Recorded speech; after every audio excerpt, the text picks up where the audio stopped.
कार्यक्रम में शामिल हो रहे हैं मोतीलाल ओसवाल के head of research institutional equity Gautam Dugar साहब। गौतम जी, गुड मॉर्निंग, स्वागत है आपका। सबसे पहले बाजार के मूड माहौल पर ही एक राय आपसे लेना चाहते हैं। बहुत ही पैनिक वाली सिचुएशन है पिछले हफ्ते, जिस तरह से मिड कैप स्मॉल कैप घटे हैं। क्या लग रहा है सर, मतलब ये हम मतलब क्लाइमेक्स से नजदीक पहुंच रहे हैं या अभी भी काफी दुख दर्द बाकी बचा है बाजार में? गुड मॉर्निंग अनिल जी, मुझे आप बुलाने के लिए शुक्रिया। Thank you sir. देखिए, आज का अगर आप फॉल देखते हैं तो पिछले 6 दिन में स्मॉल कैप इंडेक्स 12% गिर चुका है। अभी एक जो इंटरेस्टिंग चीज थी, लास्ट मंडे तक, अगर सिर्फ आप लास्ट मंडे तक देखें तो निफ्टी 10-12% डाउन था ऊपर से, और स्मॉल कैप इंडेक्स 13-14% डाउन था। इंडेक्स लेवल पे मैं बोल रहा हूँ, स्टॉक्स तो काफी करेक्ट हो चुके थे। जनरली हमने देखा है पिछले 15-20 सालों में कि जब भी निफ्टी 10% से ज्यादा करेक्ट करता है तो mid cap small cap indexes उससे एटलीस्ट 2x या 1.5x मिनिमम करेक्ट होते हैं। अब ये जो पिछले 6 दिन का 12% का करेक्शन है, ये देख के अब लग रहा है कि प्रॉपर करेक्शन हुआ है। अब आपका स्मॉल कैप इंडेक्स ऊपर से 25% डाउन है, मिड कैप इंडेक्स 20% डाउन है, और निफ्टी 12 से 13% डाउन है। अब ये बॉटम है या नहीं, ये तो कोई बता नहीं पाएगा, ये तो हमको फ्यूचर में ही पता चलेगा। इसको देखने के 2-3 तरीके हैं अनिल जी। एक, अर्निंग्स और वैल्यूएशंस कहाँ पे है फंडामेंटली, दूसरा होता है सेंटिमेंट, और तीसरा होता है लिक्विडिटी। तो पहले देखते हैं अर्निंग्स और वैल्यूएशंस किधर है। स्मॉल कैप जहां तक है अनिल जी, अर्निंग्स बहुत खराब रही है ये क्वार्टर में। 24% अर्निंग्स डिक्लाइन था हमारे 121 स्मॉल कैप कंपनीज के लिए जो हमारे कवरेज में है। उम्मीद से कई ज्यादा खराब नंबर्स थे। एक तो हेडलाइन नंबर्स खराब था, दूसरा जो अर्निंग्स रिवीजन है वो भी खराब था, और तीसरा जो स्प्रेड ऑफ अर्निंग्स था वो बहुत खराब था। 56% of our coverage universe in small caps, उन्होंने अर्निंग्स मिस किए एक्सपेक्टेशन से। ये नंबर लार्ज कैप के लिए केवल 29% था, और मिड कैप्स के लिए 43% था। तो स्मॉल कैप्स ये क्वार्टर खराब था। 9 मंथ का भी अगर आप अर्निंग्स देखने जाते हैं तो 9 मंथ में स्मॉल कैप अर्निंग्स 18% डाउन है वाई बेसिस पे। मिड कैप 8% ऊपर है, लार्ज कैप 2.5% ऊपर है। तो आप किसी भी लिहाज से देखने चाहिए स्मॉल कैप्स को, फंडामेंटल्स पे अर्निंग्स बहुत वीक रही है। सेकेंड, अगर आप देखते हैं फॉरवर्ड रिविजन, वहां पे भी earnings upgrade to downgrade ratio first quarter FY21 के बाद सबसे खराब रहा है। हमने 140 कंपनीज की अर्निंग्स 3% से ज्यादा काटी है, और केवल 37 कंपनीज की अर्निंग्स 3% से ज्यादा बढ़ाई है। ये जून 20 वाले क्वार्टर के बाद से सबसे खराब अपग्रेड टू डाउनग्रेड रेशो था। और तीसरा आता है वैल्यूएशंस पे। स्मॉल कैप इंडेक्स इतना करेक्ट होने के बावजूद अभी भी 21-22 टाइम ट्रेड कर रहा है। निफ्टी लगभग 19 टाइम पे आ गया है।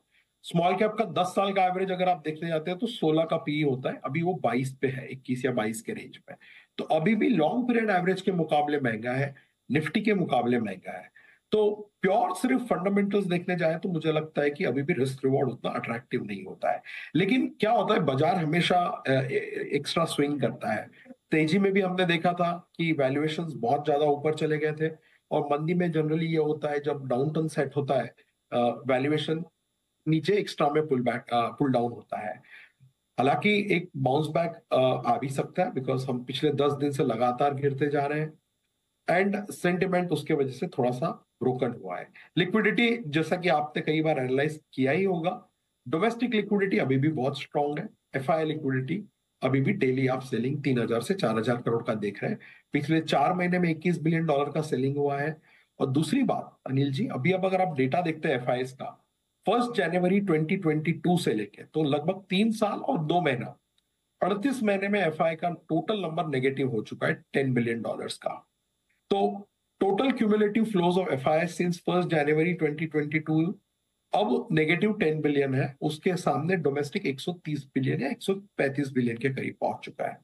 तो ये चीजें सेटल होने थोड़ा सा टाइम लगेगा।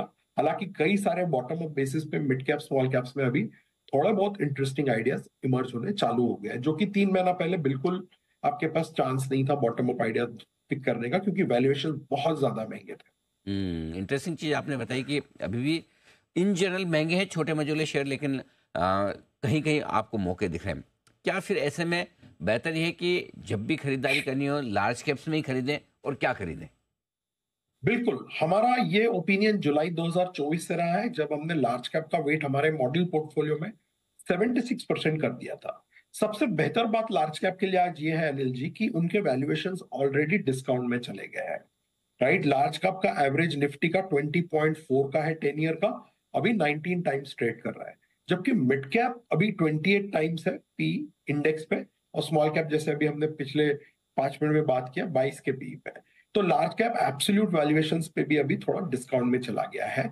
विद इन लार्ज कैप्स हमें लगता है देयर आर फ्यू सेक्टर्स जहां पे कैटलिस्ट उभर के सामने आ रहे हैं, जैसे लार्ज कैप बैंकिंग है, लार्ज कैप आईटी है, फार्मा है, कंजम्पशन स्पेस है, जिसे बजट ने काफी बढ़ावा दिया है, स्पेशली कंज्यूमर डिस्क्रिशनरी को। तो ये जो 4-5 सेक्टर्स है, ये हमें अभी भी अच्छा लगता है। थोड़ा सा अगर आप बीटा बढ़ाओगे, थोड़ा रिस्क एलिवेट करोगे, तो मुझे लगता है रियल एस्टेट में भी काफी अच्छी खरीदारी की संभावनाएं बन सकती है। तो ये 4-5 सेक्टर्स हमारे मॉडल पोर्टफोलियो में ओवरवेट है। हम अभी भी ग्लोबल सिक्लिकल्स पे अंडरवेट है, चाहे वो सीमेंट हो, मेटल्स हो, ऑयल एंड गैस हो। हमारा ऑटो पे भी अंडरवेट अभी भी बना हुआ है, और हमें लगता है इंडस्ट्रियल्स में थोड़ा बहुत अब वेट शिफ्ट होगा कंजम्पशन की तरफ, क्योंकि इंडिया में जो टॉप 25 म्यूचुअल फंड है, उसमें से 25 आउट ऑफ 25 का अगर आप पोर्टफोलियो देखेंगे तो इंडस्ट्रियल्स में करीबन 22 म्यूचुअल फंड्स ओवरवेट है, और कंजम्पशन में 25 के 25 लोग अंडरवेट है। तो जो ओनरशिप पैटर्न है उसमें एक रीअलाइनमेंट हो सकता है ये बजट के बाद, क्योंकि गवर्नमेंट ने अपना फोकस बहुत क्लियरली जाहिर कर दिया है कि वे अब कंजम्पशन को थोड़ा सा बढ़ावा देना चाहते हैं, और उससे मुझे लगता है कई सारे इंस्टीट्यूशनल शेयर होल्डर्स के पोर्टफोलियोज में एक शिफ्ट आपको होता हुआ नजर आएगा अगले 3-4 महीने में, जहां लोग इंडस्ट्रियल्स का वेट थोड़ा सा कम करेंगे और कंजम्पशन का वेट थोड़ा सा बढ़ाएंगे। बदलाव करने आपको है जरूरी, और साथ ही लार्ज कैप्स में बने रहें, ये राय आपके लिए गौतम जी की तरफ से। गौतम जी बहुत बहुत धन्यवाद, आपका समय दिया और विस्तार से आपने पूरी